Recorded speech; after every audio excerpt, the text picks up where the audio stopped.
Hello, everyone. Welcome to another edition of Practical Pet Chat.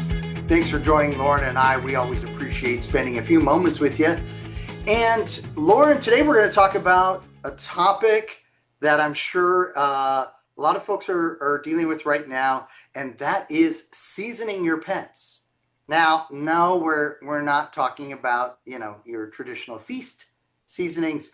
We are talking about adjusting to the seasons because in wherever you are, conditions have changed. Indoor, outdoor, we've got new things being brought into the home because we've got the holidays, we've got trees, we've got this, we've got that, we've got visitors. And then outside, we've got different weather conditions and the things that we've been doing and that we and our furry ones love so much going out and doing have to get adjusted.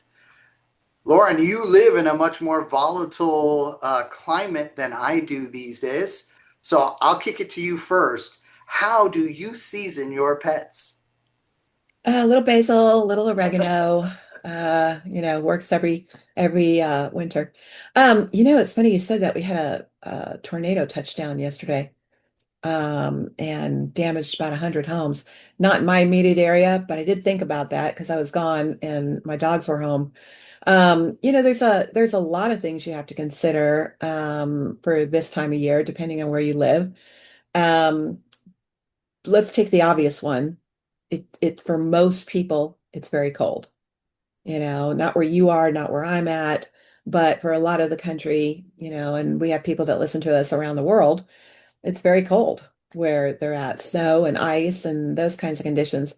And, it's interesting to me that people either think their animals are climatized in some way automatically, or they just throw on a jacket, on their kid.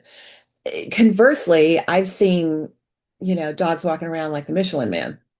And it's like, oh my gosh. So I think that it reflects a lot on how the human feels about the weather. And I think we need to look at the animal involved.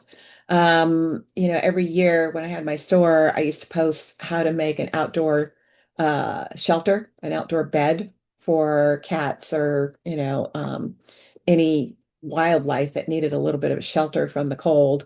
And I love that idea. It's an easy thing to do with, an old styrofoam ice chest kind of thing. And they really are inexpensive to do. And you can throw them out every year because, they don't cost really anything. But when you're talking about your own animals, I think you need to look at your conditions. You need to look at where are you? Are you walking in the city? Are you in a more rural area? Because they're both very different. For sure, in the city, you have to think about de-icing. You have to think about treatments that are on the sidewalks and the roads. You have to think about any number of those things that are going to affect not only your animal's paw pads, but whatever is on your paws ends up in your kid, right? Because they lick their paws. You have to think about is can you have you taken the preliminary steps to get your kid adjusted to booties? If you're somewhere so cold that it's in your animal's best interest to have booties on when they go outside, you can't just spring those on in one day without preparation because your kid's not going to have it. They're just not going to do it. You can They won't do it understand it. because I've You seen a lot can. of it. I've seen a lot of videos It's that hilarious. yeah, and you do get that robotic like what is that?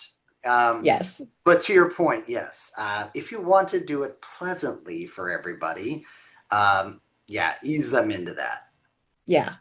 Because it does cause a little bit of consternation and stress on the animal until they're used to it. But you also have to think about your particular animal. What kind of coat do they have? Yeah. What are they built for? Beyond what they're built for, they are somewhat climatized to their area, right?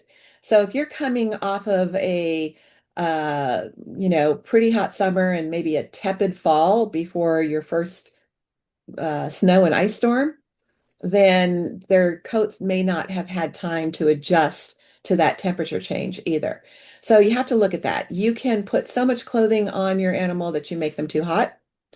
And you need to be aware that if they're shaking and shivering, hypothermia is an issue. The same thing's for people.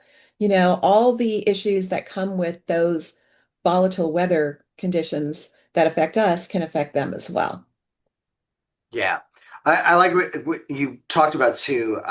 We talk about the environment changes, and there are a lot more things as you are getting out on those walks, even if it's not snow on the ground, ice on the ground. What's happened is what was in that area you're walking has oftentimes bubbled up. So the different chemicals that we use for our cars and all the rest of that, antifreeze, the treatments that the roads are given to help them for winterizing, all of that stuff can get up in between the paws in particular. And to me, this is that time of year, more so than ever. You've really got to be washing those paws off. But not just washing them, drying them, because it's not like the summer heat where it will dry quickly. And I hear from folks more often, it seems like in the winter that they're having these paw issues than they are in the summer.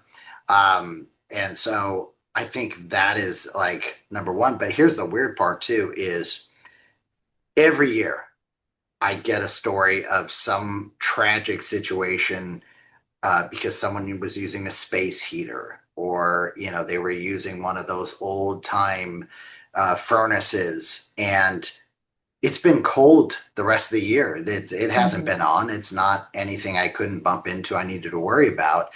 And a pet will inevitably, and their reaction is just like ours, which is ouch, and they're scrambling. And so the unfortunate propensity to have something get knocked over, et cetera, is really high. And when we're talking about heat and flames, just not something you want to take any chances on. And I know a lot of you out there are going, Rob, that's an obvious one. And yet we still have those stories. So that's why we got to talk about this. The other thing I want to talk about too is, and I love that you mentioned this, it's seasonal, right? We're bringing in different things. It's not just the plants that can be dangerous or the tree with the glass ornaments and all the rest of that stuff. Um, I don't know. Well, I do know why. We all like to generate those smells that take us back to when we were kids. And I'm from the Chicago area, so I love the snow day smell and the fresh pines and all that. That's not something either we're typically overloading our houses with. Mhm. And so all of a sudden it's like, wow, we got the candles going, we got a fresh tree in here. There is a lot of new things in the environment. And I'm a big proponent of get down to your pet's level and make sure you are looking at it from their point of view and their eyes.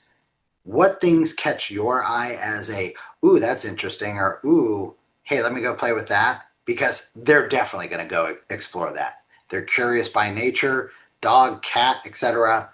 This is their environment that has now had a significant change, and that is going to drive that curiosity and exploration throughout this. So I think there's a lot of different things that as you're looking you have to try and take care of, but at the same time it can still be a wonderful wonderful experience. The joy, and we've all seen the videos, but the joy that I see in some pets in getting to run out into the snow and experience that um, is, it's just a special time of the year. But bundle them up. I like that you said too, what's their coat like and all that. I mean, this is that one time of year where your closet full of sweaters for your pets really comes in, and people cannot give you grief in most areas. Um, and I think from the standpoint of it shouldn't deter you from exploring, but it should be, you got to be aware and you got to watch what your pet does as you're getting outdoors at this time of year. Yeah. There's a lot of, I mean, in my area, when I lived in your state, I didn't have to worry about, pine needles and those kinds of things. And those are really sharp and they get into paw pads, they get caught in the coat, pine cones, all the seeds, all the nuts that are on the ground. I live in a very wooded environment now and I love it. It's beautiful, but at the same time, it's really different from what, any of my kids would have been used to. And I think you just need to be cognizant of how they're taking it in. I like that you brought up about some of the scents and that kind of thing. Remember that your dog, especially, smells in layers. Yes. And some of that can be so overwhelming. We bring in the pumpkin this and the apple cider potpourri that, and, we love it. And, I have a dog that has allergies like her mom. And she just will have these sneezing fits. And I'm like, Mm. oh, bummer. That needs to go. Because you got to be cognizant that just because you like it doesn't mean that they're tolerating it well. So there's a lot of things that come into seasoning your animal that have to do with inside, outside, the entire environment, their coats, their reactions, their perceptions, the sensory overload of all of it, and how you need to plan to adjust and adjust on the fly for all of those things. Yeah, I also think too in that seasoning part of it, that's a really good point, is your senior pets as well typically feel this change in the weather much more, very much like adults do, where, oh, I can tell that the weather's changing. Your pets can sense that as well. So if you've got a senior pet and they're maybe not moving as quick, it may not be something long term or severe. It Mhm. may be just like the rest of us, we're feeling our age. That's what I was And gonna say. yeah, hey, it takes a little bit more warming up before we go and do certain things. Um, and they get in there too. That it's like, hey, wow, we're all sitting there. We got the fireplace going. We got our favorite Christmas movies. Maybe that's just me. I don't know. Belle seems to tolerate it. But they'll again remember, folks. They're taking our energy, right? So it may not be, I get a lot of folks that say, oh, I don't know what it is, but every winter, my pets just seem to go into hibernation. I'm like, well, they're not bears. Um, but they are certainly feeling the environment, feeling the energy.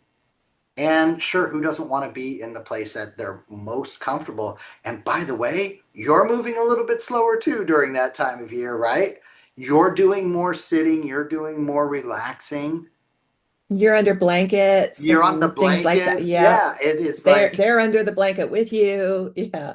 yeah, well, Belle just takes the blanket. But Well, that's there okay. you go. I'm from Chicago. I don't need a blanket, as she reminds me. But yeah, I will tell you, it's an interesting time of year. And I think that for a lot of the folks too, um, and I know we'll talk about this in an upcoming episode, is just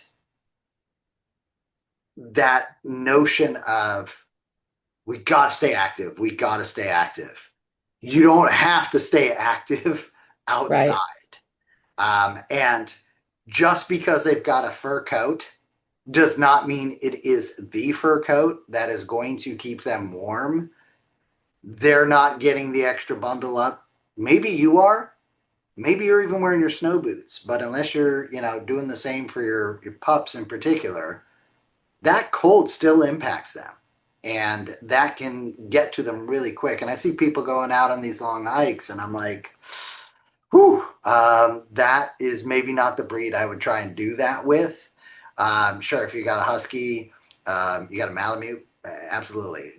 Get on out there. I got my Great Great Pyrenees, Pyrenees. Yep. yes, of course. But there are plenty of others that I see. I see your Instagram reels, everybody. Even though I don't want to watch them all, they're so darn cute. Um, But I do sometimes worry where it's like, oh my gosh, yeah, we're going on a 3 hour, hike. And I'm like, the snow is up to the dog's neck, which means that is, probably a little bit overwhelming. So have some common sense. I know you have that. You wouldn't do anything to put your pets in harm. Um, but it's the awareness. We get caught up in the season, we get caught up in being busy. We're charged up by their excitement, they're charged up by our excitement. Just take that extra beat to make sure wherever you are, indoors, outdoors, and again, I still see people taking their pets into the stores, the big box stores, and I'm so torn because I love that you can do that, but it is a really frenetic time to have your pets in these stores. And so, yeah, season your pets. I'm partial to, I don't mind basil. Basil's not a bad one. I like mint though at this time of year. I'm an old sucker. Remember those like green candies that our grandparents used to have? Oh my gosh. Wow, I'm really dating myself here. But speaking of dates, I know we are coming up to the end of the year. We've got a couple more episodes left. So I do want to make sure we give people a quick heads up. We're going to do our last episode of this year. Practical Pet Chat will be December 14th. And we'll be back in January on the 11th of January. So I'm going to hand over to you that last little bit of wisdom of seasoning your pets for your pet parents, for your guests. Any last little tips that you would throw out to them? Me? Yeah, yeah. The one thing that we didn't cover is dogs with long hair, doodles and things like that who go out in the snow. For pet parents who aren't prepared for what that's going to take to comb out afterwards, please don't take your long-haired kids out into the snow and bring them inside and let them dry normally without making sure you comb them out thoroughly so that they don't get matted or pelted, that kind of thing. And just think of them like the kid that they are. You gotta address every little thing when you get them dressed and then undressed and warmed up inside. But those coats, man, unless you plan on shaving your kid down come January, Yeah. you're going to have to be sure you address the coat. That's a great call, and I'm going to actually steal the last word here. I apologize, but you just hit on something really important.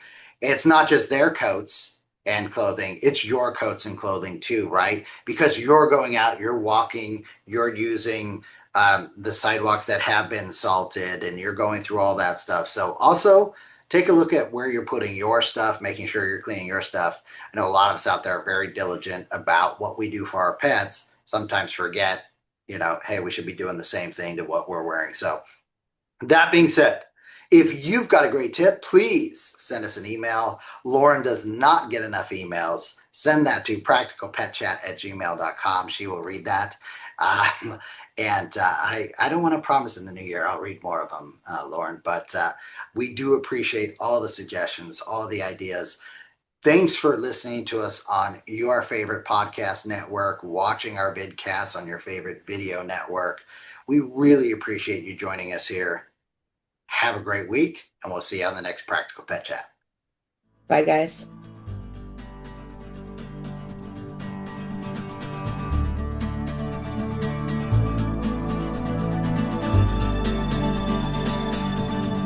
The content of this podcast is for informational purposes only. It is not intended as, nor should it be construed as, professional medical advice, diagnosis, or treatment for your pets. Always seek the advice of a qualified veterinarian with any questions you may have regarding your pet's health or medical condition. Never disregard professional veterinary advice or delay in seeking it because of something you have heard on this podcast.